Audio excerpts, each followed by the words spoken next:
Imagine being the man who once handed Michael Jordan the keys to a gym and 40 years later, still pushing a mop for a paycheck.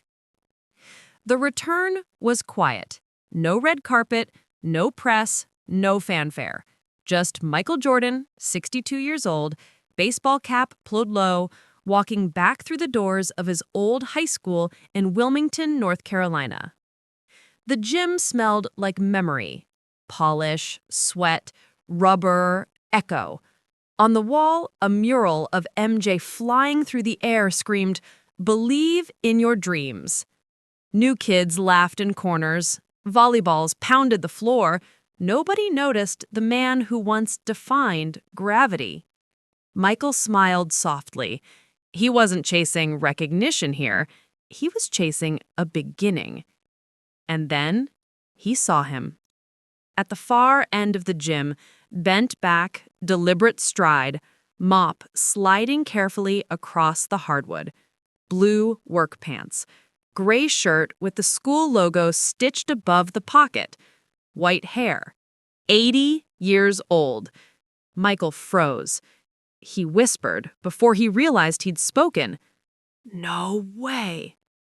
The old man glanced up, eyes narrowed, squinting. "Gym's closed during practice, sir, unless you're here for volleyball."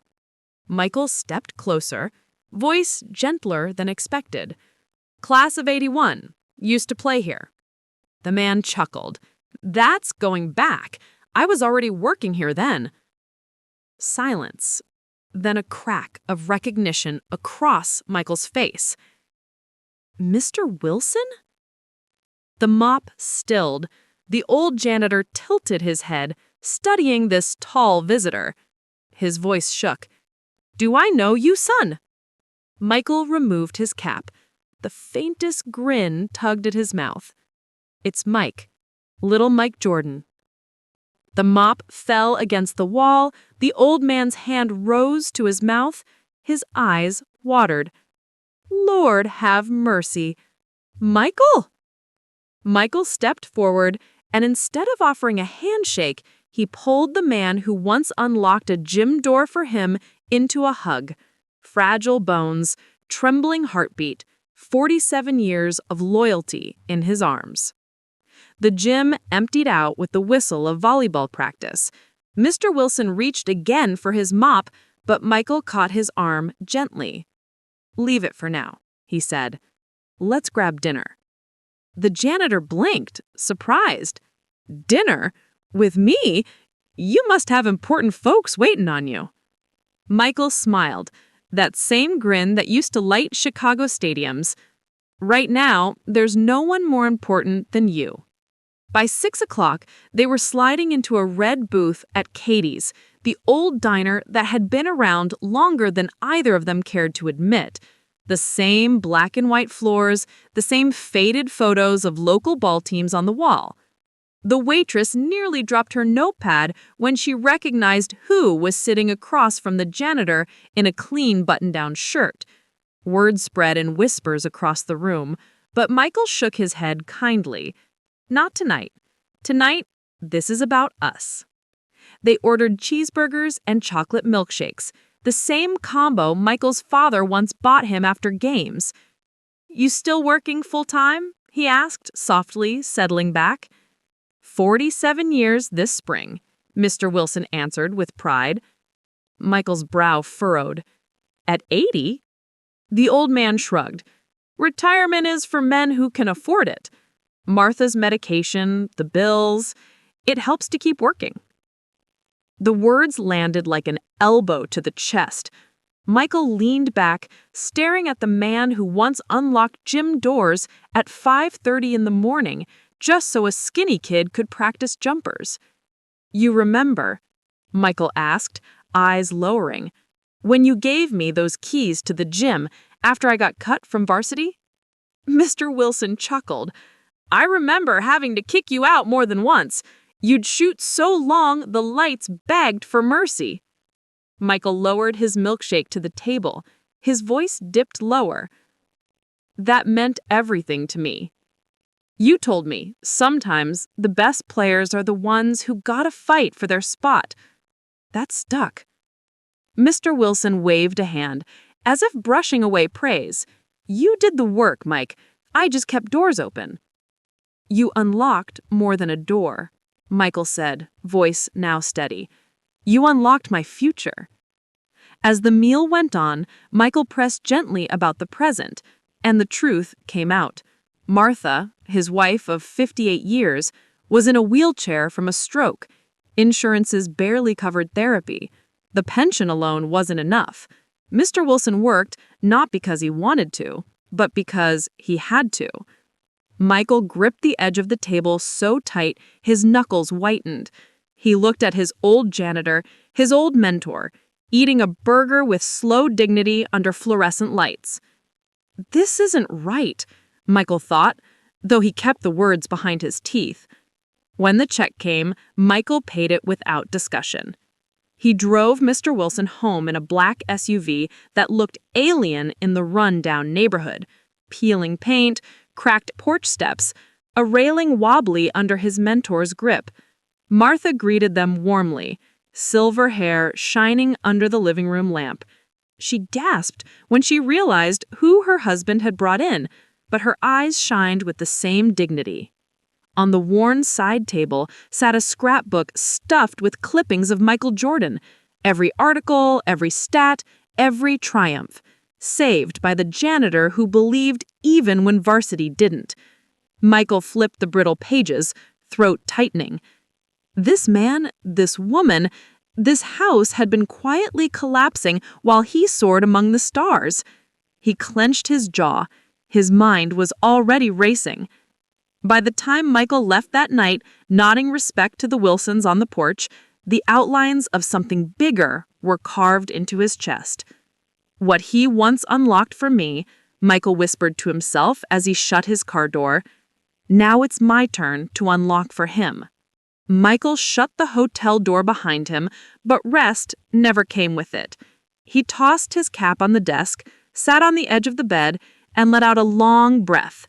For most of his adult life, hotel rooms had been sanctuaries between games, quiet stops where he could catch a few hours of sleep before more travel, more cameras, more lights. But tonight wasn't quiet. The images followed him. James Wilson's bent posture under gym lights, pushing a mop with deliberate but shaking hands. Martha's eyes shining in their living room, but her body bound to a chair she couldn't navigate through her own hallway. That thin mattress folded neatly on the dining room floor where an 80-year-old man, who had raised champions in silence, lay down every night instead of beside the wife he had loved for nearly 60 decades. Michael rubbed his face with both hands as if he could erase the memories. They clung to him. He stood, paced the room, sat again. The clock ticked loudly on the wall, but time only stretched out longer, heavier. Sleep hovered out of reach like a rim an inch too high. Then came the echo. Not from this night, but from decades ago. Michael was 17 again, cut from the varsity squad, sitting in the dark, gym shoes unlaced, ego bruised, and spirit cracked. The gym had been silent except for the thud of a basketball bouncing off iron. He had almost quit then. Almost. And in the memory, Mr. Wilson walked through cleaning floors like he always did, talking to Coach Pop on the other side of the wall. Michael could still hear the words as if they were carved into the walls of his soul. "You'll regret cutting that boy. I've seen him. He's got something special. He just needs someone to believe." That small exchange, the belief of a janitor, had turned doubt into fire. Without it, there might not have been 6 rings, no dynasty, no legend. Tonight, under sterile hotel lights, Michael realized Mr. Wilson had once unlocked a closed door for him. Now, it was his turn to unlock one in return. He tried to lay down again, restless. His body turned left, turned right, but his mind was sprinting, running a fast break down hardwood with no brakes. At 2:30 in the morning, he swung his legs off the bed and reached for the hotel desk notepad. He scribbled wildly, notes, fragments, single words that felt like orders barked in a huddle.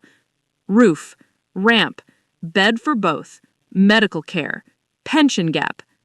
The pen dug so hard it nearly carved into the paper. He flipped the sheet, scribbled more. Silence, privacy, team, timeline. He stood restless again. He walked to the window, pulled open the thick hotel curtain. Wilmington lay silent beneath him. Streetlights glowing orange, bakeries closed, the same quiet city he had left all those years ago. But inside that silence, he saw it, the Wilsons' peeling house straining to hold them. He whispered to himself, "This isn't going to be a patch job. This is a full-court press." And like every game he had ever played, his pulse quickened the moment the challenge felt impossible. 1 week, total transformation. He lifted his phone, thumb twitched over his contacts. His finger hovered on Scotty's name, the one teammate who had understood his movements before he even made them. If there was ever a game that required teamwork again, it was this. The call rang once, twice, before a groggy but familiar voice cut through. "MJ, brother, you know what time it is?" Michael smiled tiredly, eyes fixed on the dawn barely scratching over the Atlantic horizon. "Yeah," he said. "It's game time. I need you." There was a pause, then a laugh. Not confusion, not doubt. "If it's you asking, I'm in. What's the play?" Michael clenched the notepad in his fist until it crumpled, staring at the sunrise. "This one's bigger than championships. We're about to change a man's life." Michael's phone was warm in his hand, the screen a halo of light against a dim hotel room. He stared at Scotty's name still glowing in his call history. One voice on board wasn't enough. This was bigger. He paced, shoulders square like he did before a jump ball, each step across the hotel carpet feeding the urgency. The first true call was instinct, Scottie Pippen. Their bond was forged in sweat, double teams, and locker room silences where words weren't needed. Pippen hadn't even hesitated. Tell me where, tell me when. That had been enough to ignite MJ's competitive fire. Next, Ahmed, the friend who had once arranged specialized care for his own mother after her illness. If anyone knew ways to build out medical access quietly and properly, it was Ahmed. At 4 a.m., Ahmed answered groggy, but sharp. "Mike, whatever she needs, walkers, equipment, therapy gear, I'll design it. And I'll have prototypes ready before sunrise." By 5, Michael's contact list glowed with green check marks. Contractor Dave Thompson, local discreet, hired with 6 keystrokes and one tone that said, "Do it or don't come back." A lawyer in Charlotte, trusted. She answered half awake, but by the end of the call, she was drafting trust fund paperwork. A financial advisor, a designer who handled privacy. Michael played like he'd always played, aggressive, fast, relentless. This wasn't a meeting room full of suits. This was a team huddle. The plan needed a cover. Wilson was too stubborn to accept charity. Pride was part of his spine. The janitor who once mopped the floor for every day for nearly 5 decades would never willingly let others clean up his own life. So the cover story was born, a week-long reunion at the beach. Michael called Principal Jenkins right after sunrise. The man's voice shook when he realized who was on the line. "Principal," Michael said, voice low, precise. "Mr. Wilson thinks he's taking a vacation. You will give him a full week with pay. Tell him it's for a maintenance closure. Let him feel needed, not spared. Understood?" "Yes, sir, absolutely. And Mr. Jordan, thank you. That man has kept this school whole longer than any principal I've known." Secrecy was the playbook now. No leaks, no media, no hints. "Loose lips lose games," Michael muttered to himself as he closed the call. He remembered how championships were won in silence, locker room doors shut, strategies hidden until the world could only watch helplessly. That's how this would be, silent until the reveal broke open like a final buzzer shock. When dawn finally split through his hotel window, Wilmington looked new, like a town being prepared for one last full-court press. Michael leaned against the glass, phone to his ear, issuing orders in the rhythm he once barked plays. Pippin was touching down that afternoon. Ahmed was sending medical spec sheets and designs for a therapy space. Contractor Dave was assembling a crew that would work shifts as if competing for rings.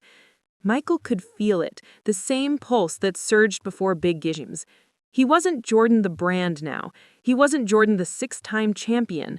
He was just Mike again, a kid from Laney whose janitor once slid keys into his hand and said, "Practice as long as you want, son. Lock it up afterward." Only this time, the key wasn't for him. It was for Mr. Wilson, unlocking dignity, unlocking rest, unlocking years that had been stolen by quiet struggle. At noon, Scotty arrived in Wilmington. Michael was waiting in the terminal in a plain baseball cap. They embraced without words. "You serious?" Scotty asked, reading MJ's eyes. Michael nodded. "Dead serious. We're not fixing a house, Scotty. We're rewriting the last chapter of his life." Scotty's smirk was pure teammate. "Then let's win this one, too." The plan had to be airtight. James Wilson wasn't the kind of man who accepted handouts. For almost half a century, he had lived by sturdy pride. Clean the halls, lock the doors, show up tomorrow whether anyone noticed or not. If Michael was going to change his life, he had to disguise the gift. So it became a reunion, a week-long beach get-together for Laney alumni. Old teammates, familiar faces, stories swapped over seafood and sunshine. A chance for Mr. and Mrs. Wilson to relax after years of routine. It sounded simple. That was the point. Michael dialed their number himself. On the other end, the phone rang 4 times before a familiar voice answered. "Wilson residence?" Michael smiled. "It's Mike again." There was a pause, then delight. "Michael, you're still in town?" "Still here, and I've got something planned. Some of my old teammates, even a coach or two. We're having a little Laney reunion at the beach. I want you and Martha there. 1 week, all expenses taken care of. Just a thank you gathering." The other end went quiet, and Michael could practically see James scratching his head. "Well, that's mighty kind. But, Martha gets tired easy these days. Travel isn't simple anymore." "I've arranged a wheelchair-accessible van," Michael said gently. "Private accommodations, fully accessible home. You just have to pack a bag." Martha's voice chimed faintly in the background. "Who is it, James?" "It's Michael Jordan again," Wilson called back, his tone still incredulous. Michael pressed the final card. "Listen, Mr. Wilson, you've been the cornerstone of Laney for 47 years. If anyone's earned a vacation, it's you. I've already cleared the week with Principal Jenkins. You'll get full pay, nothing lost. Think of it as an early anniversary gift." Silence stretched. Then Martha's laughter carried through, faint but firm. "James Wilson, we are going. Don't you argue with me." A resigned sigh. "Guess I've been outvoted. What time Friday?" Michael exhaled slowly, grinning to himself. It was on.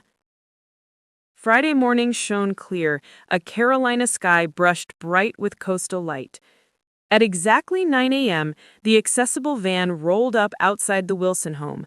The couple emerged slowly, James in his pressed pants, Martha in her floral dress with silver hair shining. Neighbors waved from porches. A cluster of kids from Laney held up a handmade banner that read, "Thank you, Mr. Wilson." James looked confused. What are they all doing here? Michael met them at the curb, steadying Martha's wheelchair. "Word gets around when you've made a life out of helping people." He leaned down quietly. Enjoy yourself. Everything here is taken care of." James tilted his head, suspicious, but said nothing. The van doors closed. As it pulled away down the block, Martha waved to the neighborhood like a queen leaving her castle. James sat stiff in his seat, but Michael caught the faintest hint of a smile tugging his lips.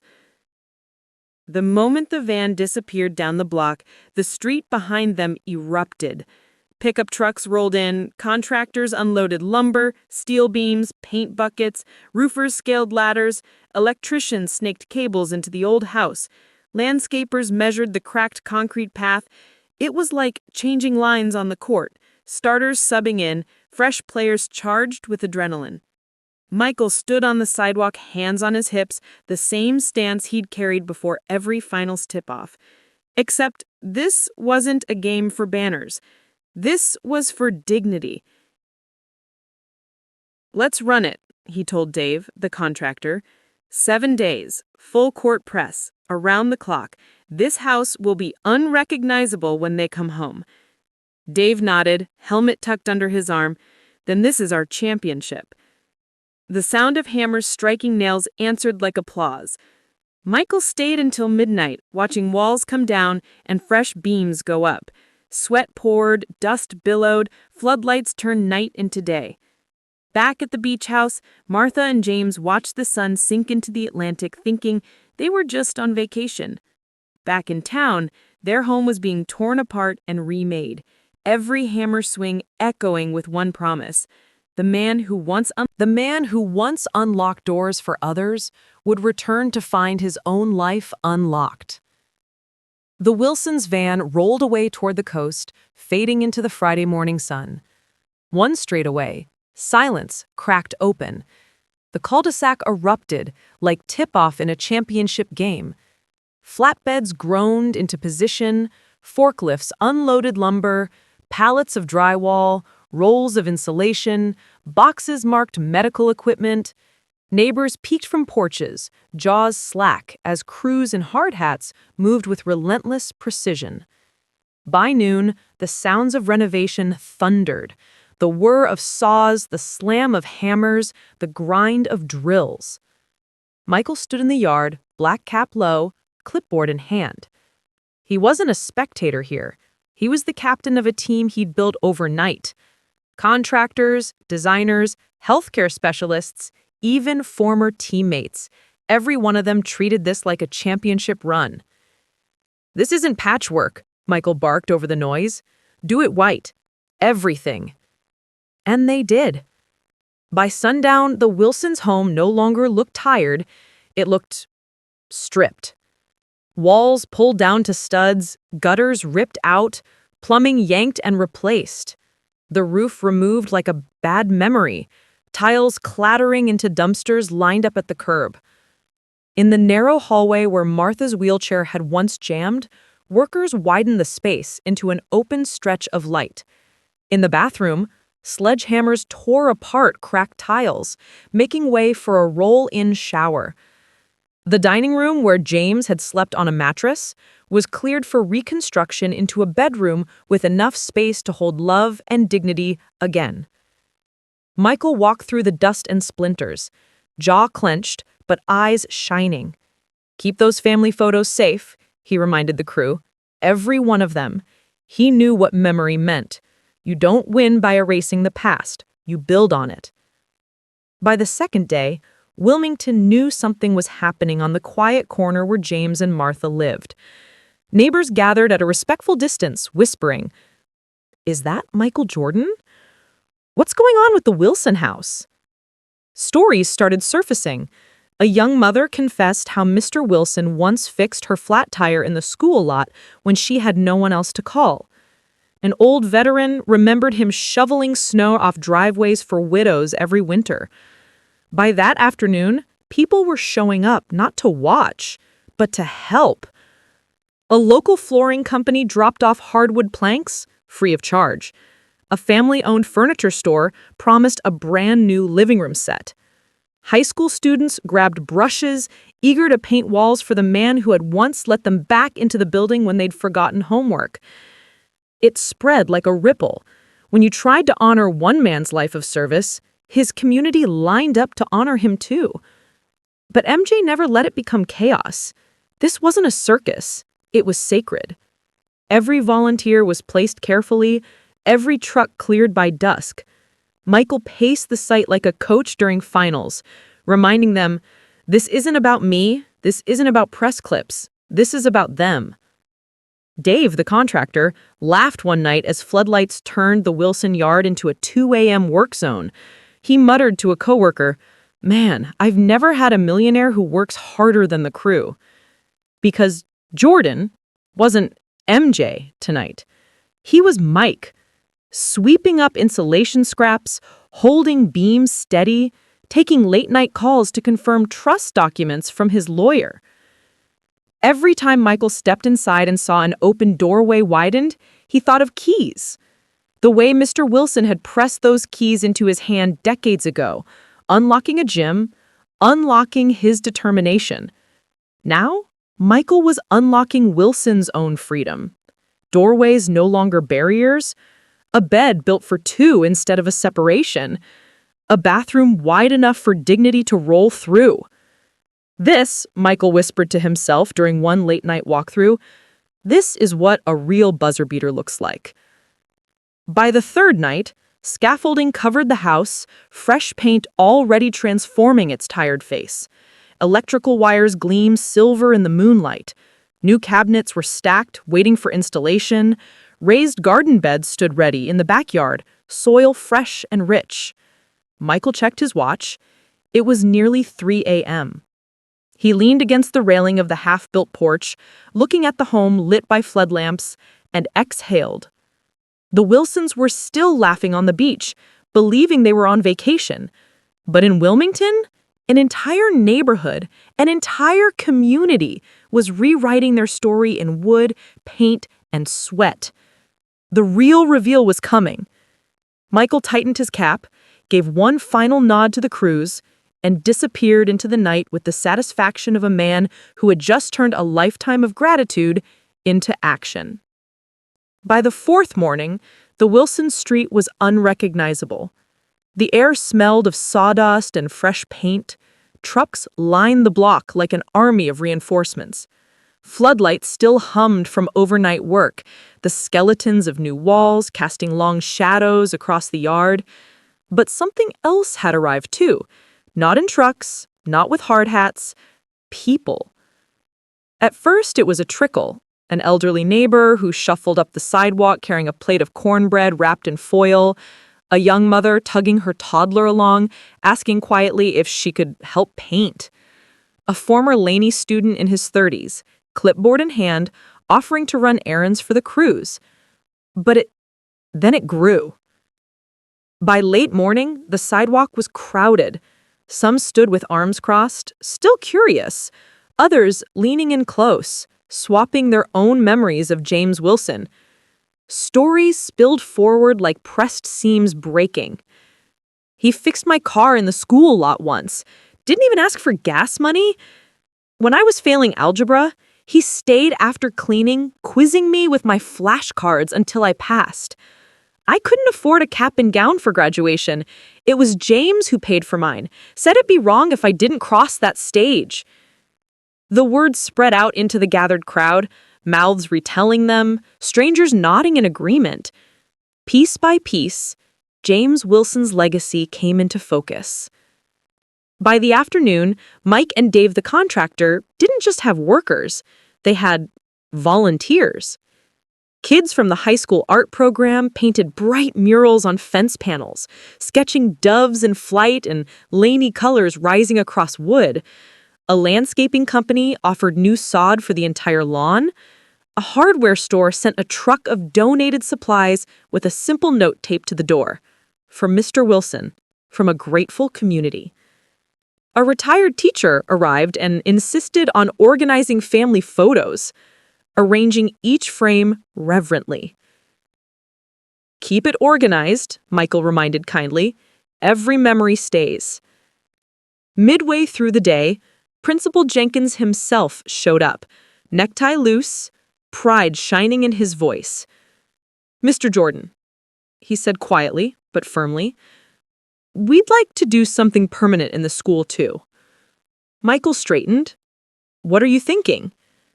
"A scholarship, the James Wilson Leadership Award, for students who lead through service, not spotlight. Kids who live like he did, quiet, steady, dependable."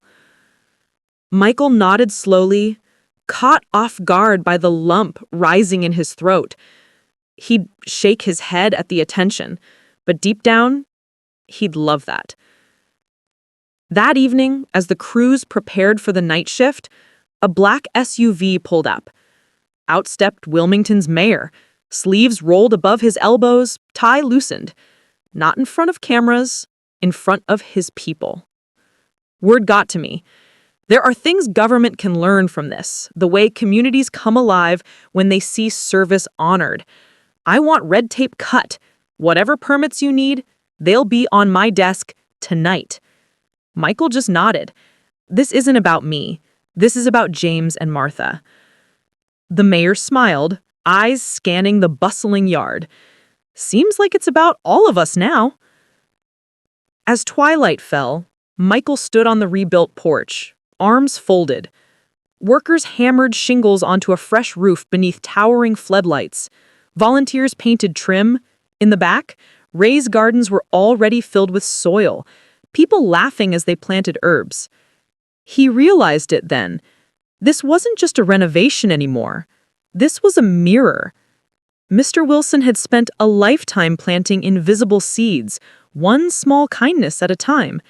And now, decades later, the harvest had come in, a swelling tide of gratitude. This wasn't just his plan anymore. It was everyone's. Michael watched the scene, the vibration of drills steady under the soft strumming of a high schooler's guitar at the curb. Overhead, the stars blinked out above Wilmington.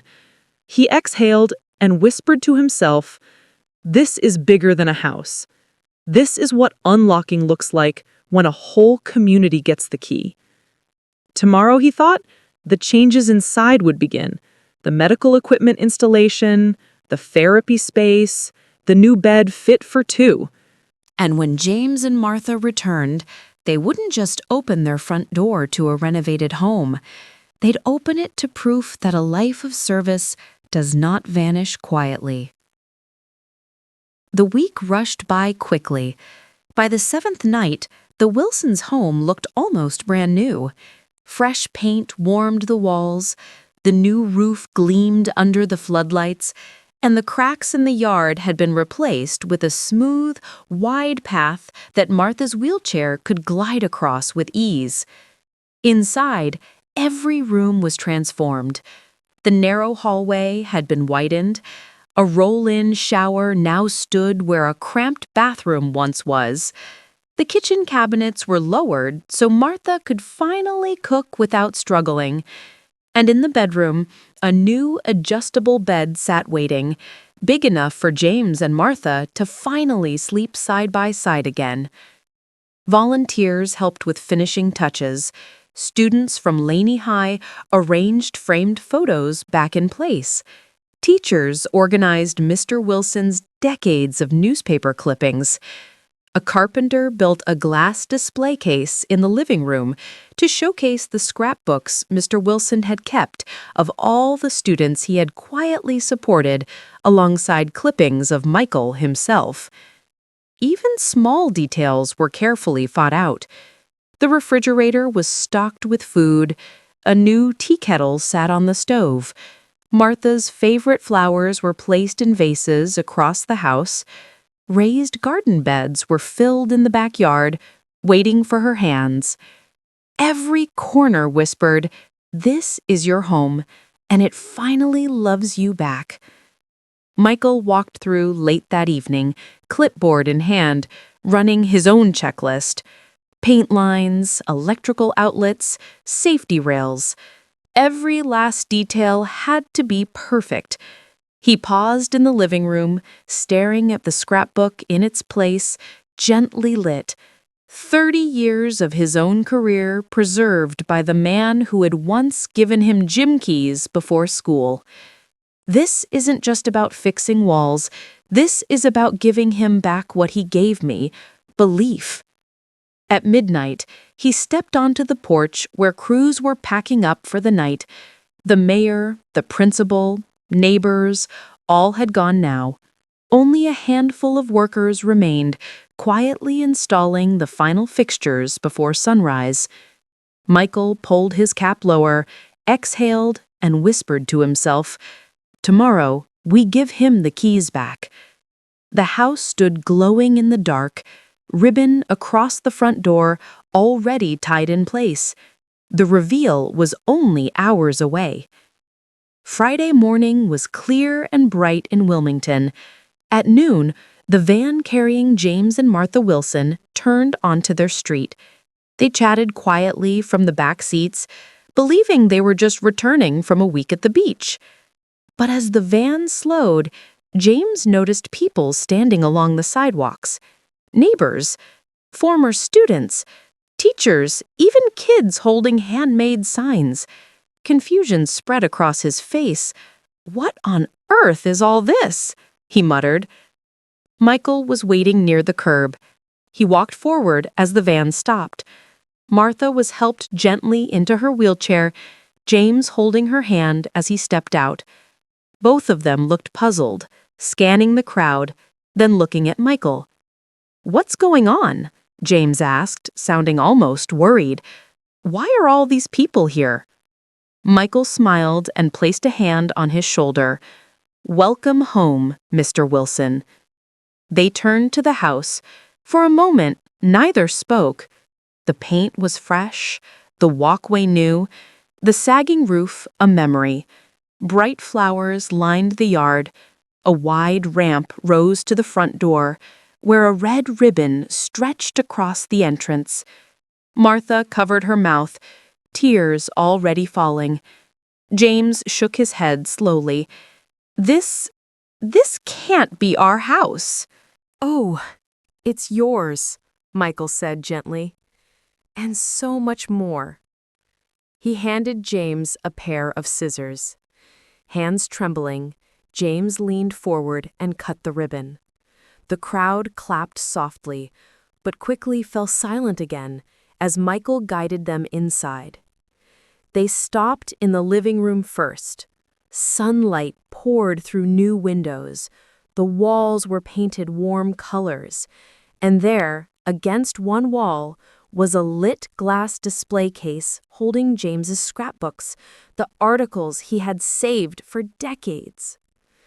James stumbled closer, eyes filling. You built a place just for these?" Michael nodded. "They matter. Your life matters, Mr. Wilson. It always has." Room by room, Michael showed them. The widened hallway, the new bathroom designed for Martha's chair, the fresh kitchen where she could now reach every cabinet. In the bedroom, the adjustable bed was waiting, wide enough for them to sleep side by side again. Martha reached out and touched the neatly spread quilt. "For the first time in years, we won't be separated at night," she whispered. Then came the papers on the dining table. Michael handed them over. "This house is paid for in full. No more mortgage. A trust has been set up to cover your retirement and Martha's medical care forever. You'll never have to work another day unless you want to." James sat down heavily in a new recliner, overcome, shaking his head. I don't know what to say." Outside, the crowd that had gathered began to sing softly. A group of Laney students raised signs. "Thank you, Mr. Wilson." Former students stepped forward, one after another, sharing stories of the small acts of kindness that had once changed their lives. "You bought me my first basketball shoes when my family couldn't afford them. You gave me bus money so I wouldn't miss class. You told me not to quit when I failed my test." Each voice added weight to the moment. James held Martha's hand tightly, listening to a lifetime of service finally spoken aloud. Michael stood a little back, letting the community surround them. For years, this janitor had believed in others quietly. Today, the world finally showed up to believe in him. As the crowd slowly thinned, the Wilsons sat together in their new living room, still stunned, still holding hands. The noise of hammers and saws had been replaced by laughter and soft conversations, then by silence. For the first time in years, their home felt peaceful. James looked around, eyes resting on the lit glass display case, the widened doorway, the fresh paint. He shook his head slowly. "All I did was mop floors," he said, voice breaking. Michael leaned forward. "No," he said firmly. "You unlocked doors for kids who needed someone to believe in them, including me. You didn't just mop floors. You built futures." James swallowed hard, staring down at his hands. Martha squeezed his arm. "You're only just now seeing what I've known all along," she whispered. Michael cleared his throat. "There's one more thing," he said quietly, leading them down the hall to a room at the back of the house. He opened the door to reveal a small office space, a wooden desk, fresh paint, bookshelves waiting to be filled. Above the desk hung a framed document, the James Wilson Foundation. James froze. "What is this?" "It's a foundation in your name," Michael explained. "Its mission is to honor the people like you, school workers, cafeteria ladies, bus drivers, custodians, the ones who keep everything moving but never get the recognition. It will provide scholarships to students and financial support to workers who quietly shape lives the way you did. And you," Michael added with a smile, "are its first director." James laughed nervously and shook his head. "Michael, I'm not good with titles. I'm no director." Michael smiled. "You already were one. For nearly 50 years. You just didn't know it." Martha wiped at her cheeks, her voice steady despite her tears. "James, this is your chance to keep doing what you loved, only now with support and with people finally noticing." James lowered himself into the desk chair like a man stepping onto new ground, eyes locked on the framed foundation certificate. For once, words failed him. Later that night, when the last guests left, Michael and James sat quietly on the new front porch. The stars glowed above. "I don't know how to thank you," James said softly. This is more than I ever dreamed." Michael shook his head. "I'm just returning a bet. You handed me gym keys when I was a kid. You unlocked more than doors. You unlocked my future. Tonight was me handing the keys back." They sat in silence for a long time, no words needed. Two men bound by history, one who believed quietly and one who never forgot. Some people chase spotlight and applause. Others work in silence, unseen, unlocking doors for those who come after. James Wilson was one of those people. This reveal wasn't just about a new house or a trust fund. It was about recognition, about finally turning a lifetime of service into a legacy. And for Michael, it was proof that gratitude isn't measured in words. It's measured in action.